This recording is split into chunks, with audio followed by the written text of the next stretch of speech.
Hey BookTube, this is Friday Reads.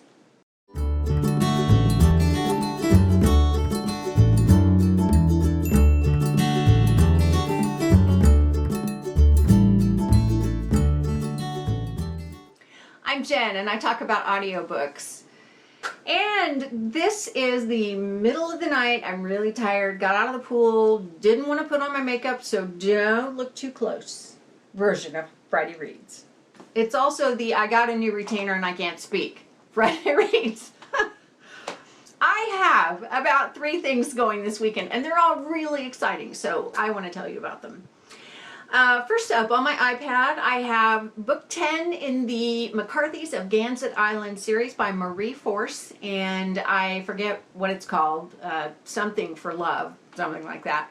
But it had the best first chapter that I have read in a long time in a romance novel. There's this woman, her name is Jenny, and she lives in she's like the caretaker for a lighthouse. So it's a public property, and she has petitioned the town council for somebody to come out and mow the lawn because it's been, you know, it's like they're ready to bale it. That's what we say in Indiana, like baling hay. Anyway, so it hasn't happened and hasn't happened, and she wakes up at 5:45 one morning to the sound of a lawnmower, like a big stand on the back of it and drive it kind of lawnmower. And she's livid. She's like, it's not even 6 o'clock in the morning and somebody's mowing my lawn? Are you kidding me? So she's in this little baby doll nightgown and she goes downstairs, you know, down the lighthouse, and goes out and she yells at this guy on the back of this mower while he's wearing headphones. And she needs to get his attention, and she's so mad, and so she's thinking, what can I throw at this guy? And she realizes she's got tomato plants in pots behind her, so she grabs these tomatoes and starts lobbing them at this guy to get his attention.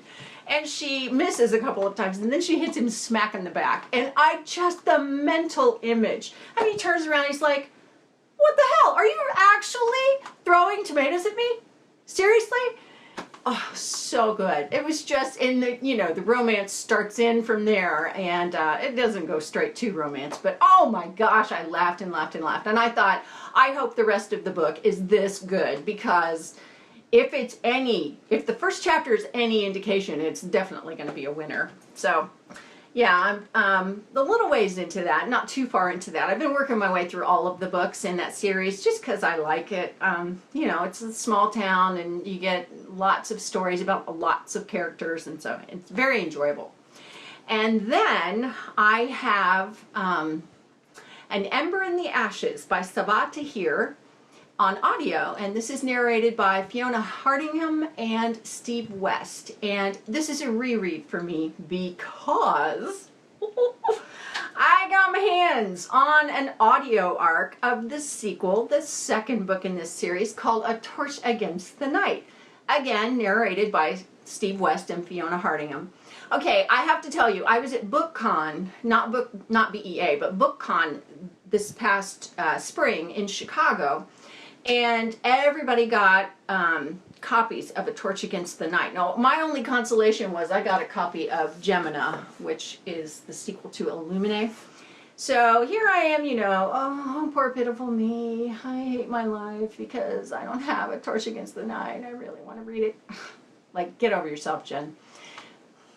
Thank you, Penguin Random House Audio. These people are awesome because they will send me not just an arc, but an audio arc of these books. So I am just, that came this week and I am beside myself. So I wanted to reread An Ember in the Ashes. This is YA fantasy, and it is brutal and raw, and it's like the Roman Empire, and you've got the military, and then you've got this resistance movement that's kind of rising up, and oh, it's just so good. It's really good.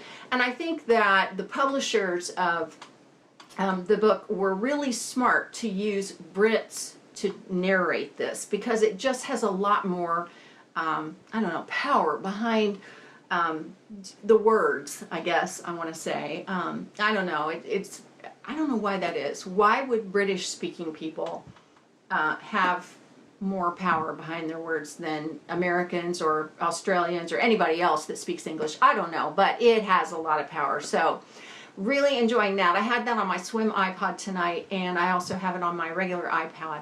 And so I'm rereading that so that I can then listen to A Torch Against the Night. Now, I have been listening to the Pillars of Reality series by Jack Campbell.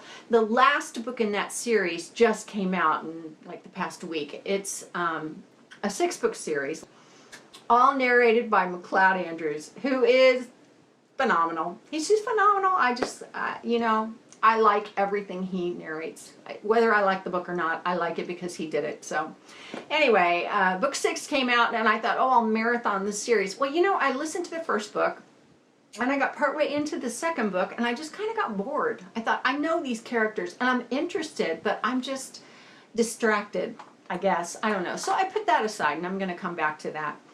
And then on the way to the pool, I had an Ember in the Ashes on my swim iPod, but on the way to the pool, I pulled out my romance iPod and I started into It Ends With Us by Colleen Hoover. This is her newest book. It was just released last week and it is narrated by Olivia Song. And so I didn't get really very far into it. I mean, you know, the pool's like 20 minutes away, so I got maybe a half hour into it. But it's good.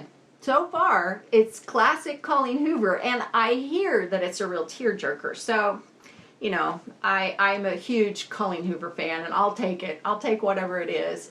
So I'm kind of thinking that I will go to that when I kind of need a palate cleanser. You know, just a little bit of romance to kind of break up all the fantasy. So beyond that and the Olympics, I have started watching Stranger Things, which is a television show on Netflix. And it's creepy, and it's strange, and it's awesome. And I swear to you, last night I thought I was going to have a heart attack. I thought, you know, it's that kind of suspense. Oh my gosh, I just, whoa. And David at The Poptimist said, everybody, you need to watch this show. So I started watching. And of course, then Michaela at Michaela Eve Reads, she and I always talk back and forth about, oh, what are you reading? What are you watching? So she said, oh, I got to watch it if you like it. And I'm like, well, it nearly gave me a heart attack last night, but it's so good. In fact, I'm going to go watch the next episode right now. So I'm also watching that this weekend. And we're going to try and intersperse all the gymnastics and diving and swimming, you know, all that stuff with the Olympics. That's my weekend, my crazy weekend. And I would love to know what your weekend looks like. So let me know what you're reading and watching. And if you have been watching Stranger Things, tell me what you thought of it. Let's start a conversation about that because oh my gosh. Anyway, so let's do all of that in comments. I'll talk to you there. Have a great weekend. And since that's it for now from me, I will see you next time. Thanks for watching.